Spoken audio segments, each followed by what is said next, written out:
Hey there, it's Gabrielle Nicolay from Speech Kids, where we teach little kids to talk and help parents understand their little kids. And we're going to talk a little bit about life coaches and why you might use one if you are a parent who has a child in therapy. Um, and so this is sort of interesting. It's not something that I thought I would be talking a lot about, and yet um, sometimes there are things that come up in life that either we have or have not been to clinical therapy about. So, for people who have depression or anxiety, or have just had sort of rough patches in their lives, trauma, they've been to some kind of talk therapy, right? Um, but sometimes there are issues in our lives that are not clinical. They're not preventing us from going through our daily lives, but there's a qualitative difficulty. We don't feel fully present, fully alive, fully participatory in our own lives.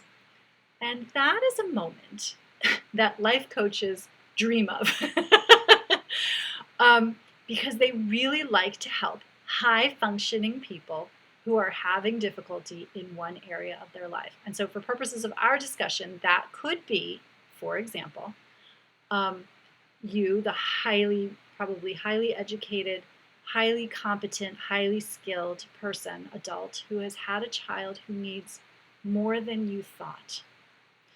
That your child is not behaving the way you thought they would.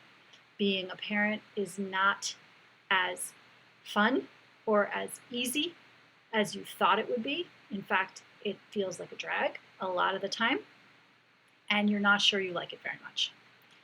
And so, if you're somebody who feels that way, and yet you're going through life and you're not sort of in the depths of despair, a life coach is somebody who can help you with that, because what they do is help you reframe uh, what's going on around you. And so it's a major transformation to yourself on the inside so that you can start to see things on the outside a little bit differently. And so it's not anything that I thought I would be talking about, and yet um, it is an incredibly useful tool, particularly if you have a child who's turning out differently from the way that you expected them to when they were still in utero. Um, and so I will be having an interview coming up with Magui Moreno, who is she's actually a parent coach, a life coach for parents of kids with special needs. And so I hope you'll check that out. And would you let us know how it's going? We'd love to hear from you. Take care.